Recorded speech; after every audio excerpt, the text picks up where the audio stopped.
כולם על גגו של העולם, ואנחנו מזמרים 2000.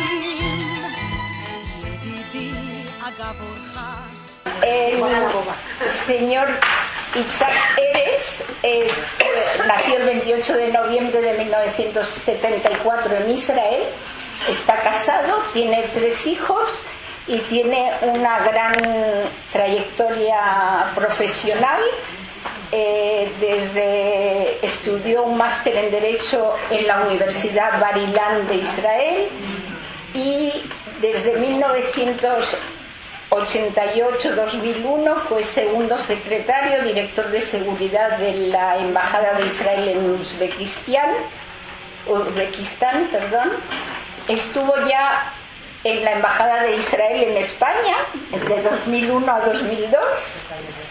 Fue primer secretario jefe para América Latina de la División de Seguridad del Ministerio de Relaciones Exteriores y sigue su trayectoria hasta 2012-2013, consejero jefe de Departamento de Reclutamiento en el Ministerio de Relaciones Exteriores en Jerusalén y actualmente desde 2014 es ministro consejero cónsul de Israel en España. Muchas gracias.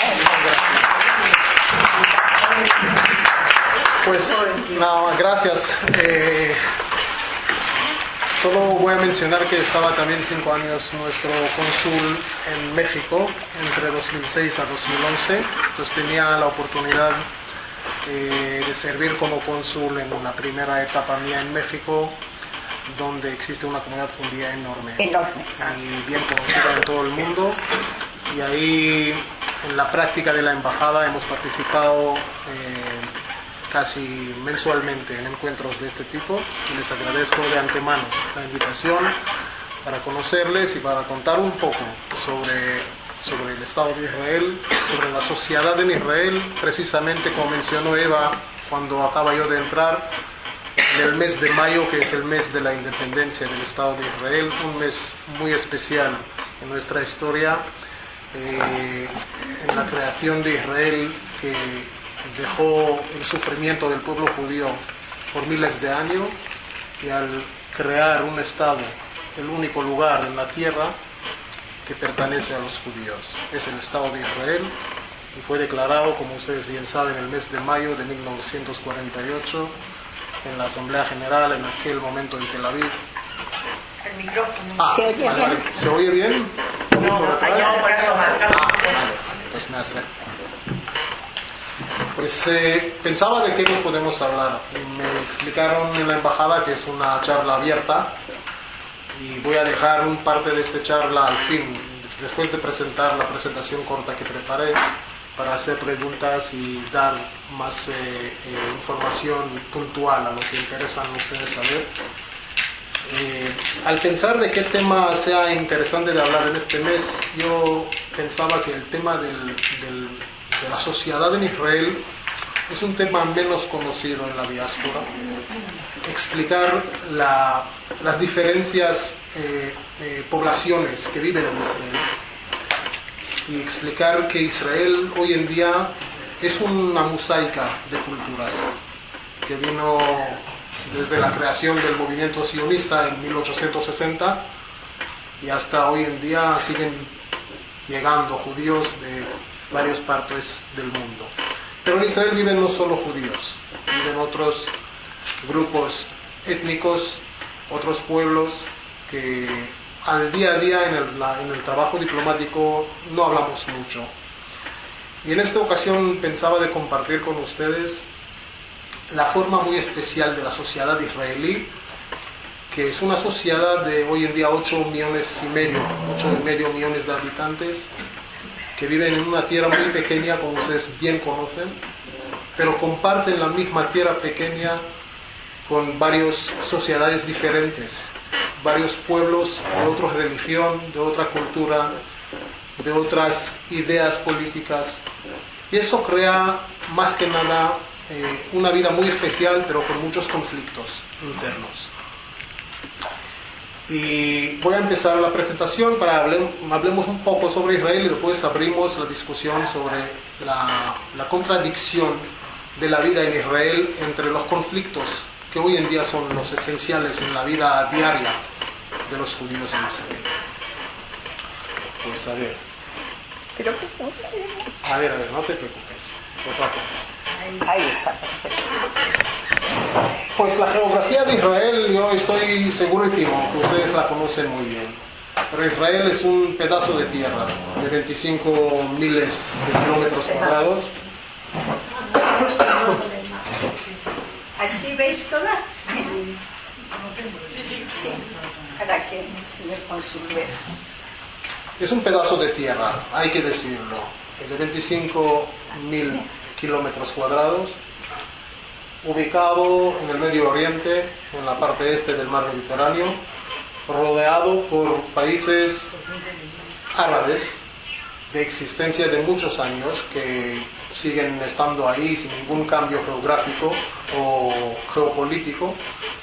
En el sur Israel, Egipto, en el este Jordania, en el norte Líbano y Siria. Son los 4 países árabes que comparten fronteras con Israel. Pero si abro la cámara más afuera van a ver que todo el Medio Oriente lleno de otros países árabes. La mayoría son países, la mayoría son países que no mantengan ningún tipo de relación diplomática con Israel. Y más que nada tenemos a partir de los 2 acuerdos de paz que hemos tenido con Egipto y con Jordania, fueron al inicio de los 90s. Entonces prácticamente desde la creación de Israel durante los primeros 50 años no hemos tenido ni siquiera relaciones con ningún país vecino nuestro. Aquí pueden ver el pedazo que he hablado. El pedazo marcado por ahí y pueden ver toda la zona de la isla árabe, desde Yemen en el sur, Saudi Arabia. Miren las diferencias de las dimensiones de tierras. Cada vez que lo veo. Es que si no pones la flecha no sabes. Sin la flecha no sabes. Y lamentablemente hoy en día saben que empresas que produzcan globos para vender en tiendas a veces no meten el símbolo de Israel para no entrar a los conflictos con los consumidores del parte árabe del mundo. Pues es el pedazo. A veces en nuestra vida diplomática, para explicar cuando nos hablan de fronteras, nos intentamos de darles imagen de la dimensión para que entiendan de qué discutimos, de qué hablamos.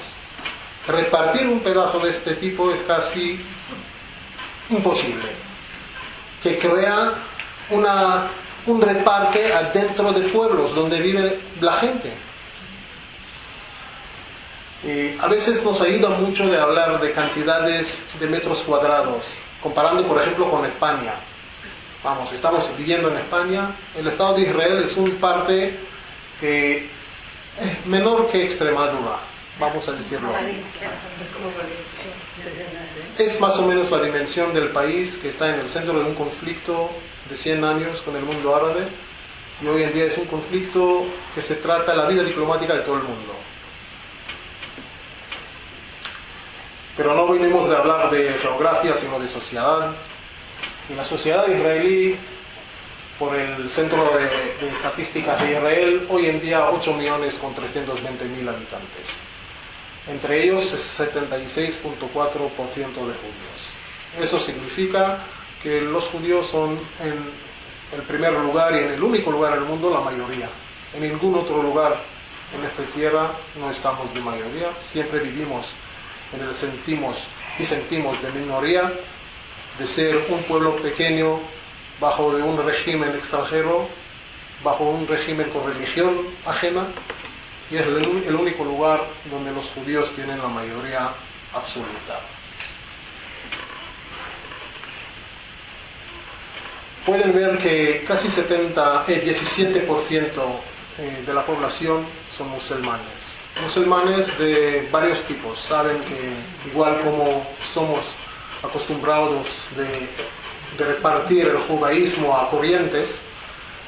En la religión musulmana también hay corrientes, y en Israel 17% de la población son musulmanos, pero tienen sus corrientes internos. No vamos a discutir de los corrientes, pero hay que decir que los 17% no son de la misma ideología, no vienen de la misma creación, tienen diferentes costumbres de religión y no son 17% que crean o piensan de la misma manera. Unos datos de la economía de Israel se destaca como una de las economías más brillantes en el mundo. Eso hay que decir, un país tan pequeño que crea tanto en el parte de desarrollo de tecnología alta. Y pueden ver, por ejemplo, el dato más importante es el PIB per cápita, que es el índice más importante para el nivel de vida de la gente. En Israel es $35,000 per cápita, que es más o menos un poco más, supera un poquito más el PIB por cápita de España. Y hay que decir, España es un país con tanta historia, con tantos años, con tantas empresas internacionales y multinacionales. Israel hoy produce o da a la sociedad en Israel $35,000 per cápita, que es poquito más de lo que puede España dar a sus habitantes. En tasa de desempleo 5.9%, controlado. Otra vez aquí hablamos de cifras de 20% y en la época de 2008 llegaron hasta 30% de desempleo.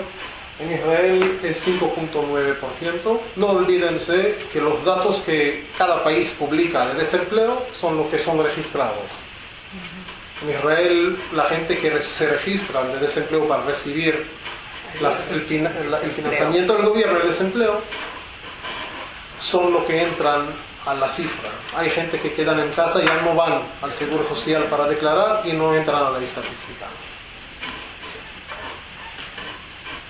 La política de Israel es una política interesante, es un país democrático obviamente, que el jefe de Estado en Israel simbólicamente es el presidente. Reuven Rivlin hoy en día, que el poder que tenga es más simbólico. Comparando con España, tiene algo parecido como la Casa Real. El jefe de gobierno es el jefe de Estado en manera práctica y diaria. Hoy en día, y en los últimos 9 años, Benjamin Netanyahu.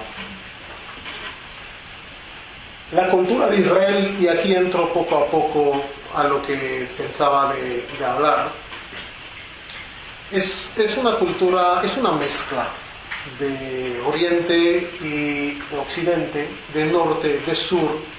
Es una cultura, es una mezcla de olores, de sabores, de costumbres, de habilidades, de muchas cosas. Aunque Israel creció hace 68 años, siguen llegando Olim Hadashim a Israel. En la década del 90 llegaron casi 1 millón judíos de parte de Rusia y la Unión Soviética. Son cambios que una sociedad tan pequeña de 6-7 millones de habitantes, al observar otro 1 millón, eso genera unos cambios enormes en la vida habitual, en la vida diaria en el país. Dar a 1 millón de Olim Hadashim la absorción en un país tan pequeño, buscarles lugar de trabajar, lugar donde vivir, educarles en el sistema de educación, no es algo obvio de explicar. Israel también, como muchos países que tienen raíces en la historia de la Biblia, es una mezcla de religión y modernidad. Israel es un país hoy en día que está a tope de los países modernos, está en la OECD, es un país muy desarrollado. Cuando andas en Tel Aviv te sientas en un lugar pero muy desarrollado. Cuando entras a los restaurantes en Israel te sientas como si fueras en Valencia. Se ve la modernidad en cada esquina, en cada rincón. Pero por otro lado, si entras al este, el parte este del país, llegas a las montañas de Jerusalén, sientas cómo andas en la Biblia. Entras a Jerusalén, a la ciudad antigua, no sé si ustedes, a los que están presentes aquí, han visitado la ciudad antigua de Jerusalén, perdón, te sientas algo en tu corazón. Pero no solo en Jerusalén, los lugares tantos en Israel están en muchos puntos, desde el norte hasta el sur. Parte de ellos son zonas de conflicto hoy en día. Por ejemplo, la zona de Hebrón, que es una zona santa. El Meagat HaMachpelah, no sé si conocen. La zona de Nablus, son zonas bíblicas que están en el corazón del conflicto con el pueblo palestino. Y es el punto que a mí, Eva, con tu permiso, pensaba que es un asunto de discutir un poco. Israel vive en una anomalia, hay que decir. De un lado, el pluralismo de un país democrático y abierto y desarrollado, pero un país que vive en conflicto muy profundo. Y tener los dos valores en la vida normal nuestra, eso crea muchas preguntas sin respuestas. Y eso da a la gente visión diferente de uno al otro. Cuando discutimos entre israelíes en Israel sobre el conflicto con los palestinos, en una mesa pueden conseguir o llegar a 30 opiniones.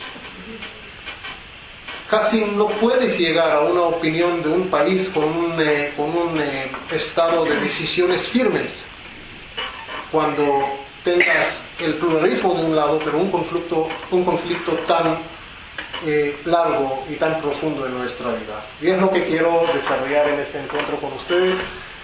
Y preparé unas preguntas, o preparé unos conflictos, unas tensiones que hemos tenido a lo largo de los 68 años en Israel, pero precisamente últimamente, cuando se habla desde el 93 sobre el acuerdo de paz con el pueblo palestino. Pero vamos a tocar poco a poco de las tensiones habituales en la cultura, en la sociedad israelí, en la vida cultural nuestra. La tensión primera y más antigua, hay que decir, es la tensión entre sefardíes y ashkenazíes. Es una tensión muy, muy, muy conocida en Israel. Pero eso no es historia ya, eso sí existió. No es una historia, te explico por qué. Porque hay parte de nuestra sociedad y en nuestro gobierno también que empiezan con esta idea que la tensión entre sefardíes y ashkenazíes ya ha pasado, es un par de la historia, pero no es, y vamos a discutirlo un poco. El movimiento sionista, como ustedes bien lo saben, fue encabezada y dirigida por judíos del centro de Europa, ashkenazíes. Todo el movimiento sionista, todo Shivat Zion de los judíos de Polonia y de Alemania, del centro y norte de Europa, tuvieron ideas de crear un Estado. Y las ideas, más o menos hay que decir, es las ideas que fueron dirigidas por David Ben-Gurión, de crear un país joven, nuevo, un país tzabar. Tzabar es la palabra de los nacidos en Israel. Y querían tener un carácter de israelí nuevo. ¿Quién sería este inmigrante que va a absorber en el Estado y va a ser el futuro israelí? ¿Cómo va a ver? ¿Cómo va a hablar? ¿Cómo va a vestir? ¿Cómo va a actuar? Es el nuevo tzabar que querían establecer. Fueron ideas de judíos con habilidades, con educación, con recursos, que vinieron en los primeros aliot a Israel, desde 1890, los primeros aliot de Shivat Zion. Los rabinos, el rabino Moshe y otros, y el Kalai, son rabinos que vinieron con Shivat Zion con la idea de crear el Estado. Pero no solo la primera aliyá de Shivat Zion vinieron del centro de Europa, sino hasta la quinta aliyá. Hasta la quinta aliyá, hablamos hasta los años 30, hasta la década de los años 30, que vinieron judíos en cifras y cantidades significadas, que vinieron de Alemania más que nada y de Polonia. Y vinieron con recursos no solo financieros, vinieron gente educados, que estudiaron en universidades, que tuvieron títulos, que entraron al mercado laboral en Israel casi por inmediato, porque había un vacuum. Había de crear un Estado o una sociedad que se actúa. Había necesitado doctores y abogados y consultores y otros puestos que esta gente que vinieron de los países europeos se ocuparon por inmediato. ¿Pero de qué años hablas esto? Estoy hablando de la época, En los primeros. de los primeros años de la creación del Estado, entrando ya a los 40 y 50. Después de la guerra. Sí, después de la guerra.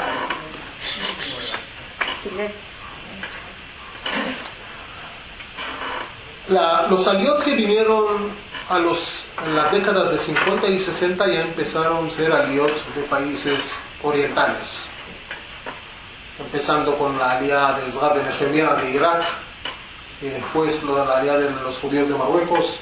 Mis padres vinieron, mi papá vino en 1951 con el movimiento de Aliyat HaNoar. Aliyat HaNoar fue un movimiento de la agencia judía que trabajaban en las escuelas en Marruecos y juntaron jóvenes. Mi papá en 51 tenía 11 años. Yo crecí en una casa que me explicó mi papá siempre que a los 11 años vino su mamá, mi abuela, y le dijo: mamá, me voy. ¿A dónde vas, joven? De 11 años. Yo tengo un hijo de 16 años, no puedo creer que me va a decir me voy. No lo puedo ni siquiera. A los 11 años él tomaba la decisión de hacer aliyá con sus amigos de la escuela. ¿De qué sitio de Marruecos? Mi papá vino de Casablanca. De Casablanca. Pero hay muchas historias de este tipo. Mi papá hizo aliyá de Casablanca a Combus en Francia, a un campo de judíos. Ahí le dieron, sí, en Marseille, ahí le dieron educación primera y un poco más de sionismo, y después a un barco hacia Haifa, y entró a los 11 años y medio a un kibbutz Nir Etzion en la montaña de Carmel, y ahí hizo su bar mitzvah solo. Su familia quedaba en Casablanca.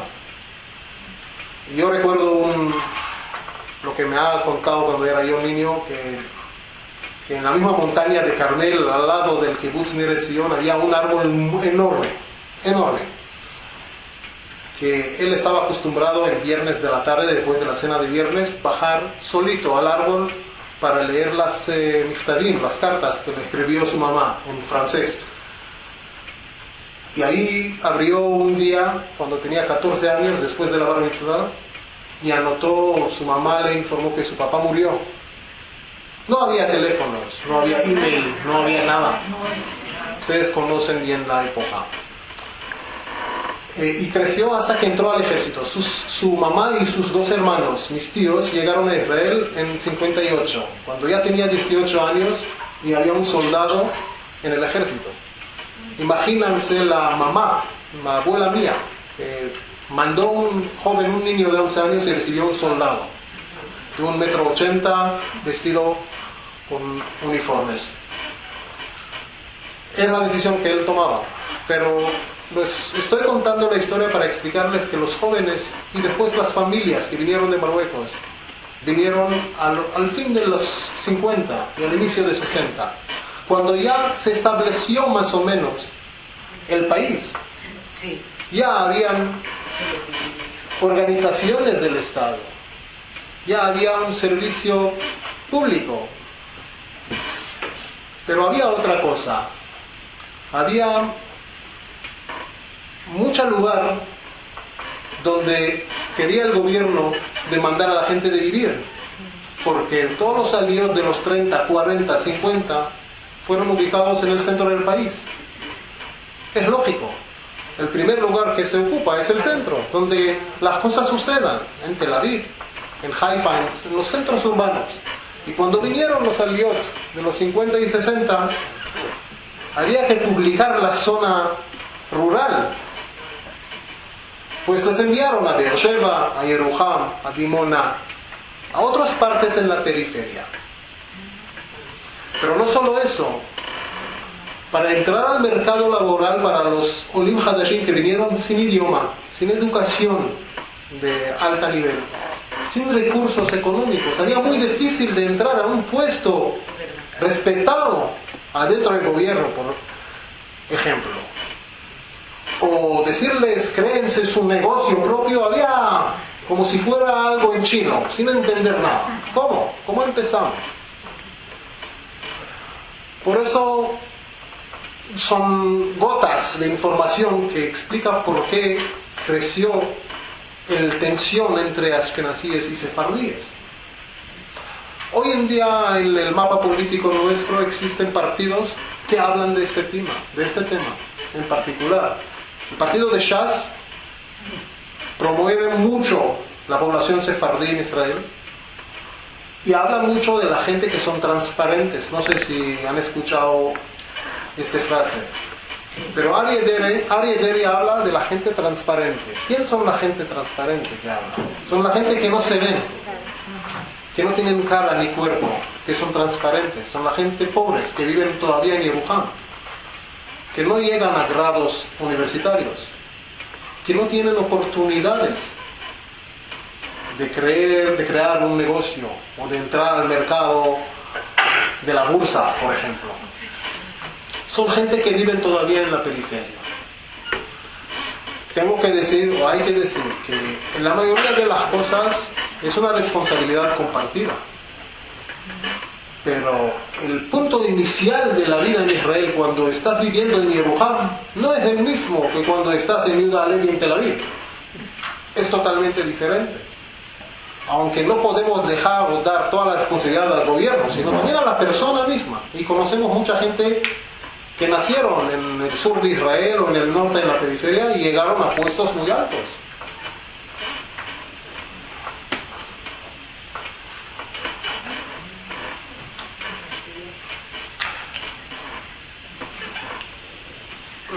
A ver.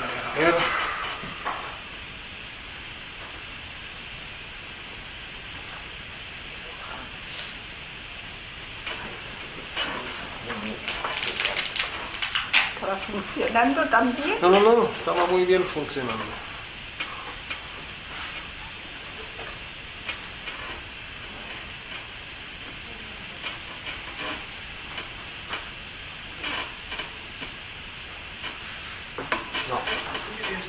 Yo creo que es la imagen de antes. Aquí. Vamos a movernos a otra tensión muy famoso en Israel.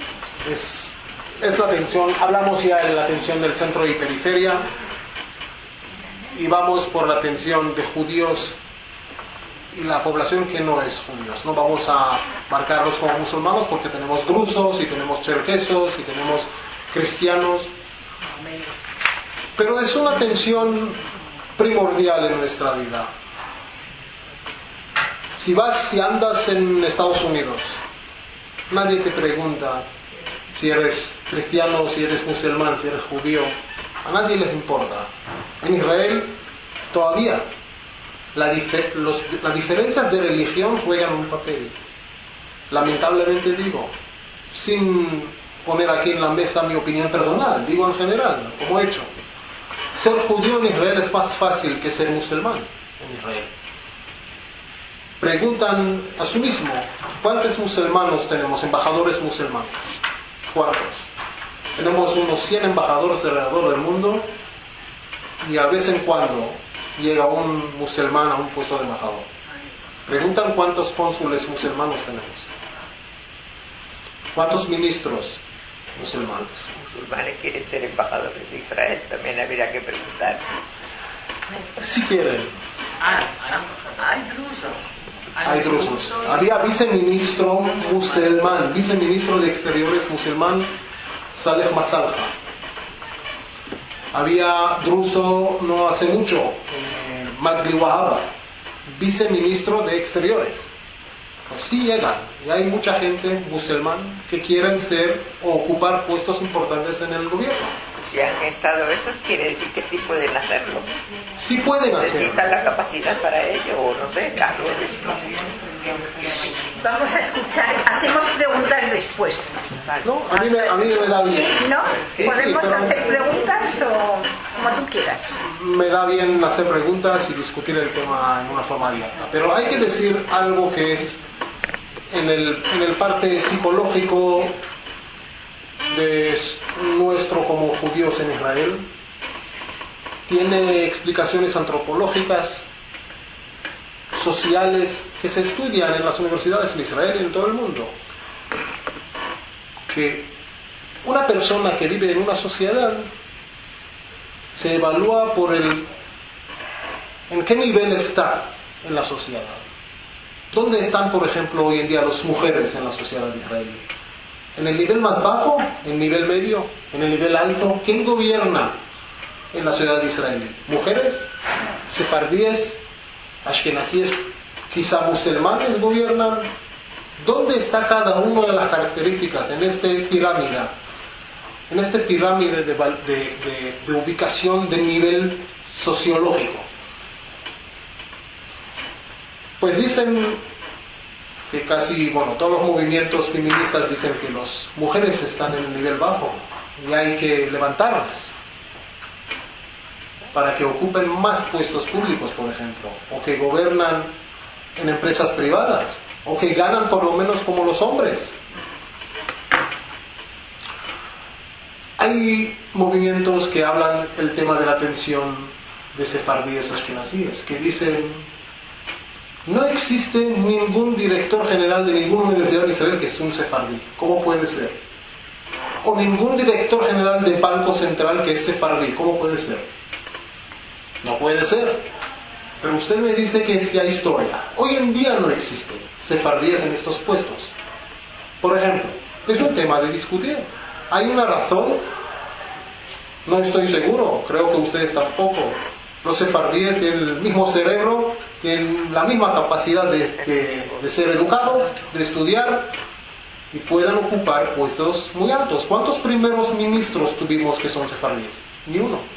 Una mujer, ni un sefardí.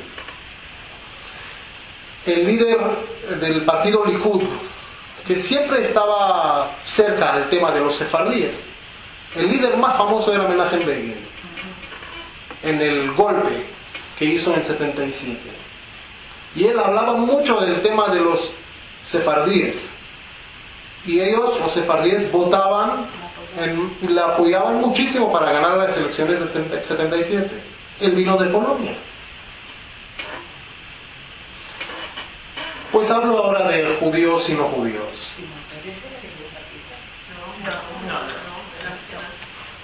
No, el Katzar. Cuando la mayoría es de los judíos en Israel, la primera pregunta que se hace: ¿se puede dar igualdad en todos los aspectos a los no judíos en Israel cuando Israel mantenga un conflicto tan profundo con el mundo musulmán y el mundo árabe? ¿Se puede darles servir en el ejército?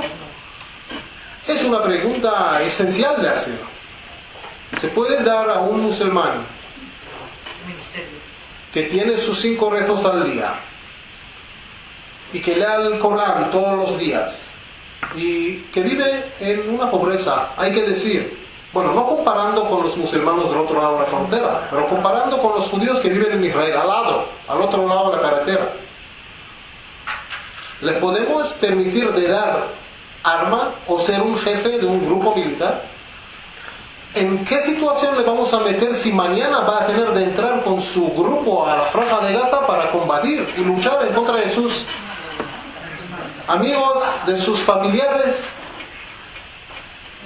Es una tensión enorme en Israel. Si se puede dar a los musulmanes el poder, o si le vamos a meter en un conflicto interno suyo.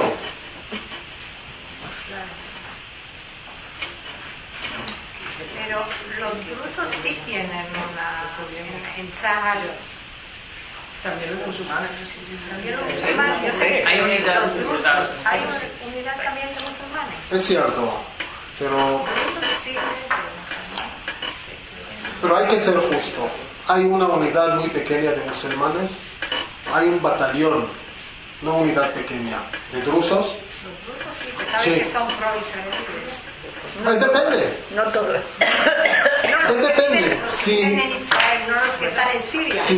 Si vas al norte de Israel y llegas a la montaña de Carmel y entras a Daliat el Carmel, te van a abrazar. Pero si sigues en la trayectoria hasta el Golán y subes a la montaña de Hermón y llegas a Mach al-Shams y otros pueblos que están ubicados a la frontera de Siria, se sientan parte de Siria. Y ellos rechazaban la decisión gubernamental de Israel de meter la ley israelí en Ramat Golán, en las montañas de Golán. Y tiraban los Tudot Zehut, los carnet de identidad. Son drusos. Drusos. Son drusos. Pues también internamente de la población drusa hay contradicciones del sentido de la lealtad al Estado de Israel. Pues hay que decir, les da la oportunidad de servir, no a todos, y no a todas las unidades del servicio militar. Yo todavía desconozco un piloto musulmán en Israel. Sefardíes ya entraron, mujeres apenas, pero musulmanes todavía no. Entonces en el pirámide que estamos hablando, cada uno que se ubica, el grupo antropológico o sociológico, como él piensa de ubicarlo. Hay que van a decir que hoy en día los sefardíes por encima de las mujeres, pero los musulmanes por abajo de las mujeres. Ya, pero... ¿Y quién está en el pico del pirámide? El hombre ashkenazí que vive en Tel Aviv, quizá, no sé. Quizá, no sé. La explosión demográfica de los árabes israelíes, de los musulmanes israelíes y la explosión demográfica de los judíos israelíes, supongo que no es la misma. Aquí en España... Obviamente que no. Permítame un segundo. En España estamos viendo una invasión silenciosa de los árabes en toda Europa, ¿de acuerdo? Ellos no tienen prisa, están esperando y van teniendo hijos y más hijos. Ya tenemos un alcalde en Londres que es musulmán, Marsella en Francia es completamente musulmana, en fin, poco a poco. Esto en Israel, ¿cómo se contempla? Eso que contempla un asunto súper y sumamente importante. Y sumamente importante. Nunca van a llegar en un país democrático como Israel a una decisión de bajar la cantidad de recién nacidos en la parte de la población musulmana. Eso nunca va a llegar como en China, que eso no va a llegar ahí. Pero están hablando del tema demográfico. Están hablando que sin tener un acuerdo de separación entre los pueblos, en un día en el futuro no tan lejano, vamos a ser minorías. Están hablando del tema. ¿Y qué se piensa? ¿Cuál es la solución? La solución es una pregunta política. Yo puedo decir mi opinión, pero la opinión mía no es seguramente la solución correcta. Bueno, pero tranquilícenos un poco. Hay que tener más que eso, que es limitar las prestaciones sociales a partir de un cierto número de hijos. ¿Por qué no? Lo mismo que en Francia había locaciones familiares a partir del tercero, pues a partir del tercero ya no se da Es nada. que ellos se multiplican como las ratas. Pero si les subvencionan socialmente educación, sanidad y algún subsidio social, pues seguirán teniendo. En cambio, si eso lo cortas, como lo digo, como en China, que lo limitas la natalidad por decreto ley, pero lo limitas la prestación entre Le los... puedo decir solo de lo que mencionó la señora, que si vas a intentar de registrar tu patente, ya están miles de israelíes que han dejado esta opción de limitar las prestaciones. Hoy en día lo que se están haciendo es limitando prestaciones gubernamentales a familias de musulmanos que fueron participando en actos terroristas. Es un hecho. Lo que no se hace, no se discriminan a los musulmanos por ser musulmanos. Si un judío ortodoxo que vive en Mea Shearim en Jerusalén tiene 5 hijos y recibe 300 shekels a cada hijo, el mismo quinto hijo en Jerusalén de Este para recibir la misma prestación. Pero es una idea ya más inteligente de entrar y buscar caminos. Pero es una idea en un mar de ideas. Y digo otra vez, hablan del tema que hay una cronológica del conflicto que en un día, si Israel no tomará la decisión hoy día de separarse, los hechos le van a empujar de tomar la decisión. Y yo creo que hoy en día el frase 2 países a 2 pueblos es una frase que va de todos los partidos en el Knesset hoy en día. Si Benjamin Netanyahu lo dijo no hace mucho en su discurso en la Universidad de Bar-Ilan, donde hice yo mi maestría, y Benjamin Netanyahu se destaca como uno de los líderes de la derecha, y hay gente que dicen de la derecha hacia la extrema derecha. Y ya dijo 2 países a 2 pueblos. Pues ya no es la época que Menachem Begin dijo no, y Yitzhak Shamir dijo no. No queremos separarnos, no queremos dar ni un pedazo de tierra. Ya no estamos ahí, en el partido Likud, que es un partido de derecha. Pero todavía existen partidos en el Parlamento nuestro que dicen que la tierra en Judea y Samaria es una tierra santa, que debe de ser un parte de Israel completa, y los judíos deben de vivir ahí. Y tienen poder político.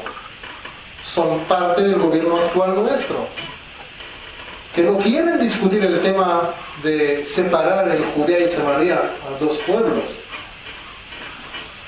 Pero es el corazón del conflicto nuestro. Si damos o no damos la tierra, si separamos o no separamos de los palestinos. Pero entonces se plantea otra pregunta. ¿Los árabes que están dentro de Israel se marcharían? Ellos no se quieren marchar. Es una buena pregunta porque si consideramos lo que hemos discutiendo hace un rato, una por una, que el nivel de vida de los árabes que viven, por ejemplo, en la zona de Umm el-Fahim, en la zona del Galilea, es 1000 veces mejor de sus familiares que viven al otro lado de Jordania. No es seguro que van a querer, sino van a rechazar de separarse de Israel. Pero eso llega todavía a un lugar muy delicado en la zona periférica de Jerusalén, en un campo de refugiados donde el ejército mantenga un control muy profundo, por haber un pueblo que participa profundamente en actos terroristas. Y últimamente en las noticias en Israel, hace un mes o 2 meses, había un reporte de adentro del campo de los refugiados, que la gente misma que viven ahí no quiere rechazar el carnet de identificación israelí, no solo por las prestaciones, sino por saber que hoy en día la vida, aunque no es un paraíso, es soportable, es todavía mejor que lo que va a ser mañana. Pues es lo que hablamos cuando hablamos de tensión política entre judíos y no judíos. Pero eso sigue y va peor y peor, mientras que el terrorismo no se deja, no se para.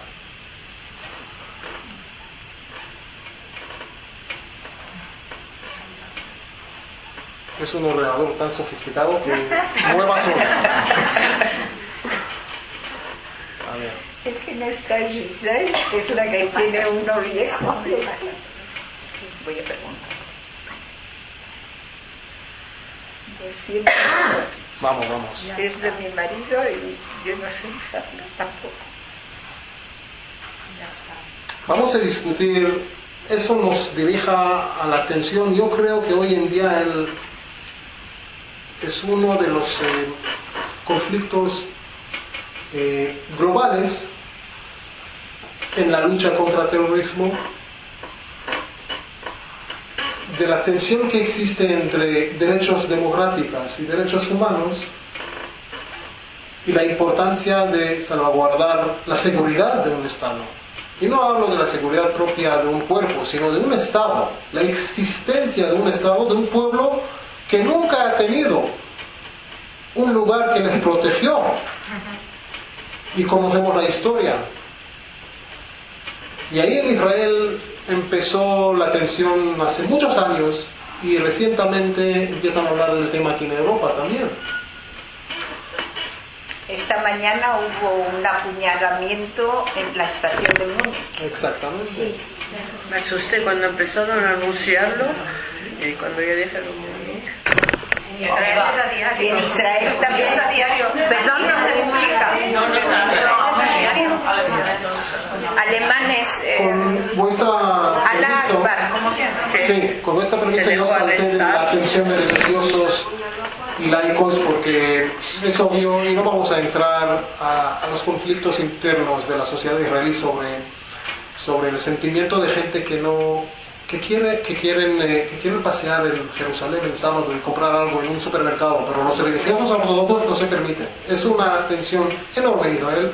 No vamos a entrarla por casi acabar el tiempo mío, pero vamos a hablar un poquito más del tema de seguridad en frente de derechos democráticos. Él es especialista en seguridad por el currículum. Bueno, tenía un par de... terminé hace y a mí casi me 15 años. encantaría hablar de seguridad. Muy Y bien. a todas, creo. Muy bien.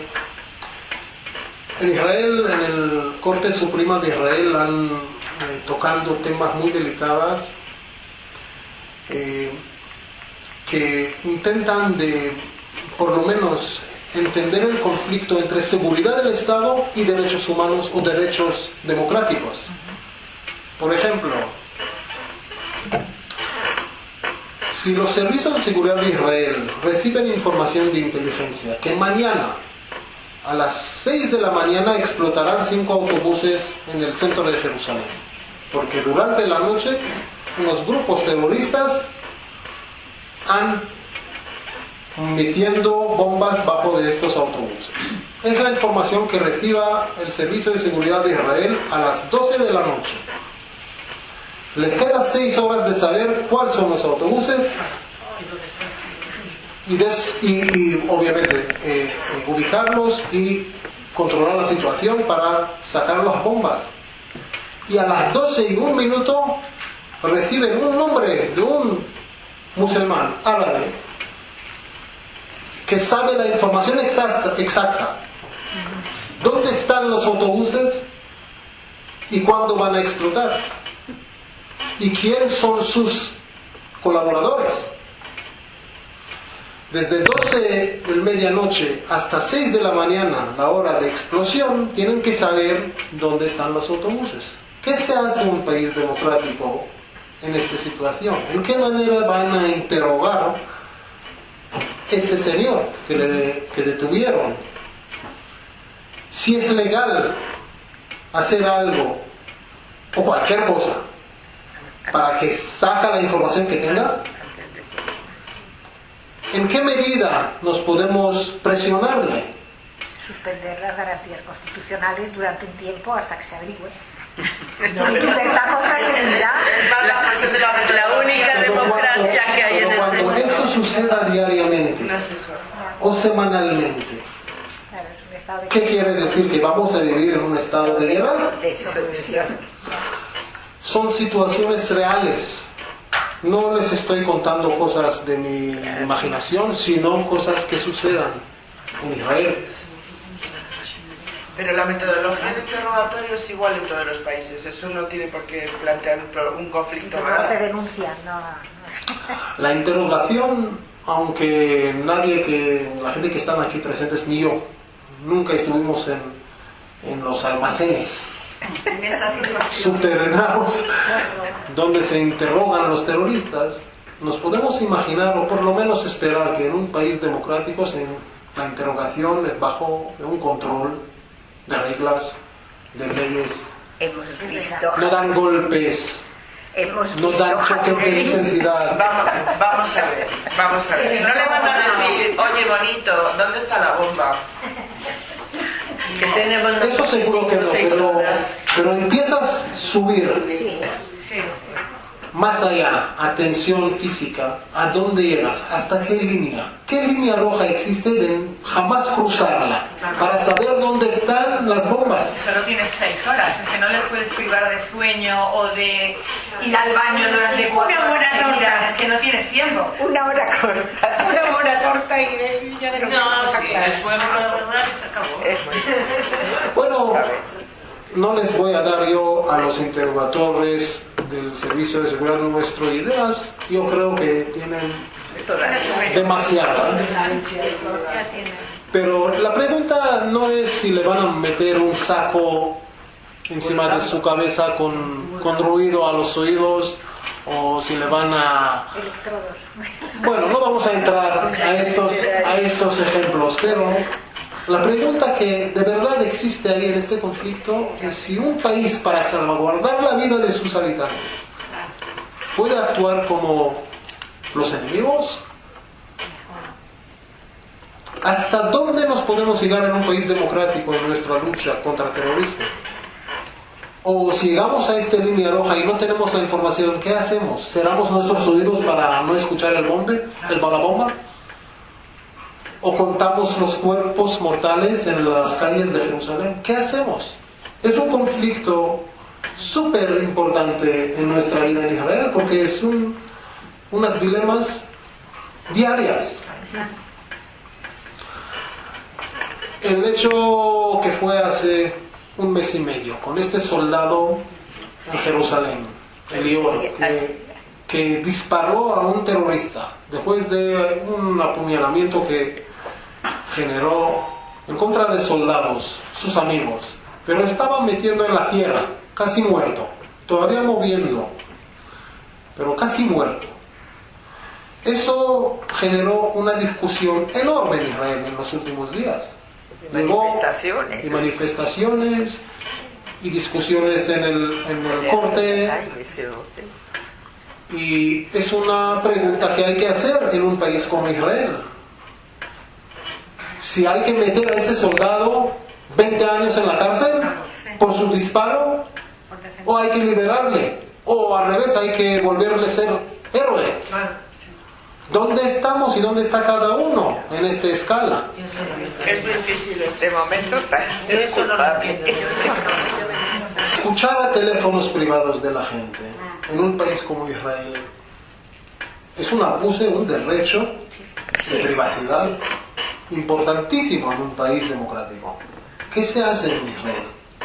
Hay que escuchar a una gente que son sospechosos como miembros de grupos de terrorismo, ¿o no? Sí. Si no tienes hecho en tu mano, si no sabes la certeza de 100% que este señor va a cometer mañana un atentado, ¿es legal escuchar a las conversaciones que... ¿Y quién es la persona que le vamos a escuchar y quién no?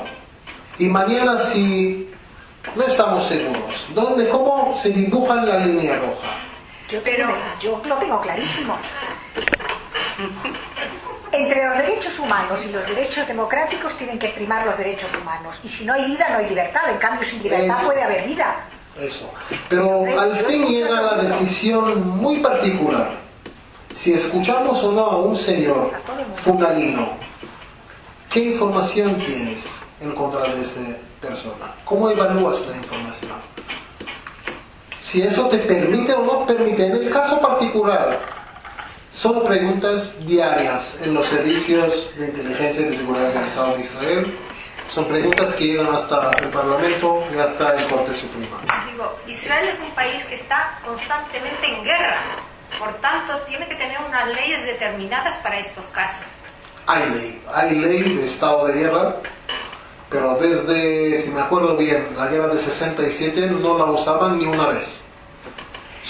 Pues hay que aplicarla. Es ley que aplica unas reglas especiales en caso de emergencias, claro, que afecta a toda la población.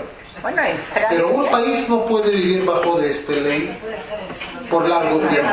Hay que mantener una vida normal. Por favor. En un país en guerra los derechos civiles se suspenden normalmente.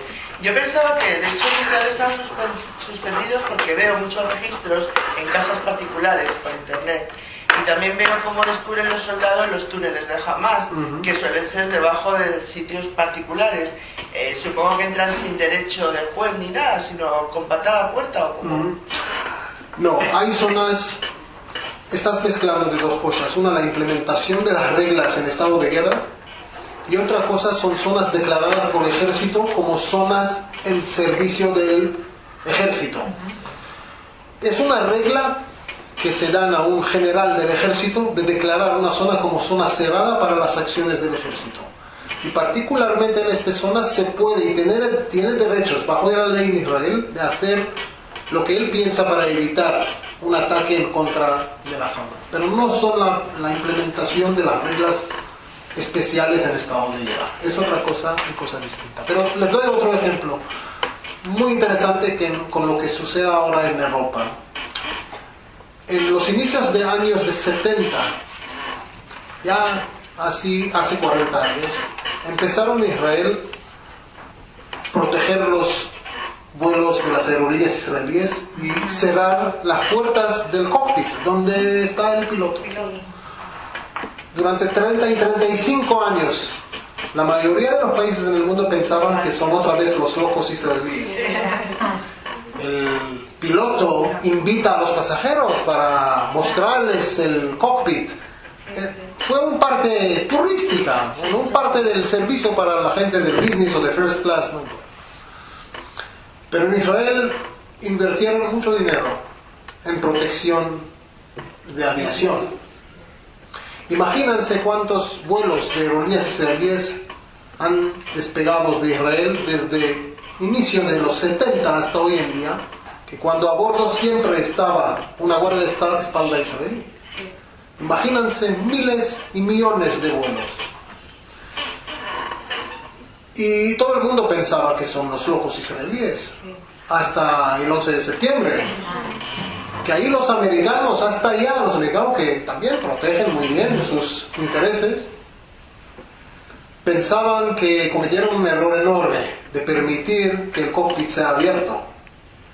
En una conferencia hecha en el Homeland Security, en una conferencia importante en Washington, habló el director general del servicio militar del Servicio de Seguridad Israelí, Avi Dichter, hoy en día un miembro del Parlamento, y explicó la idea de proteger los aviones y les dijo a los americanos lo que te dijo apenas. ¿Cuántos nos costó meter guardaespaldas adentro de aviones desde los 70 hasta hoy en día?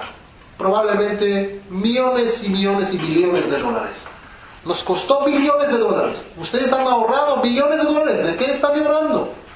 Les digo de qué están llorando. Así dijo Avi Dichter al frente de todos los generales americanos. Ahora vamos a hacer una comparación de los billones de dólares que hemos invertido somos. No te voy a preguntar cuánto costaban las dos torres gemelos. No sé cuánto cuestan. Es interesante, pero no le voy a decir. ¿Cuánto costaba los 5 aviones que han explotado? ¿Cuánto costaba la vida de 3.000 muertos? Eso no te voy a preguntar. Lo que te voy a preguntar es cuánto te costaba la guerra en Irak y en Afganistán. Y ahí empiezas a contar. Pues en la vida nuestra en Israel, para resumir, las tensiones son de distintos y diferentes temas. Pero la sociedad de Israel vive en tensiones. Es un lugar no solo caliente por el clima, sino también por las tensiones civiles, los conflictos que vivimos día por día en temas de religión, en temas de seguridad contra derechos democráticos, en temas de ashkenazíes, sefardíes y otros temas. Eso yo creo ayuda muchísimo a la gente de Israel de tener un carácter especial, que siempre estar en dilema, siempre usar el cerebro, siempre buscar soluciones. Es un parte de nuestro DNA, es un parte de nuestra vida, Y quizá en un día en futuro que Israel vive en una zona tranquila como Suecia, o quizá por ahí nos podemos decir o nos podemos extrañar a la época de vivir en un país tan caliente y tan especial, donde la vida es tan movida y la vida es tan contradictoria con tantas cosas, pero es la sociedad de Israel y es el país que amamos en nuestro corazón.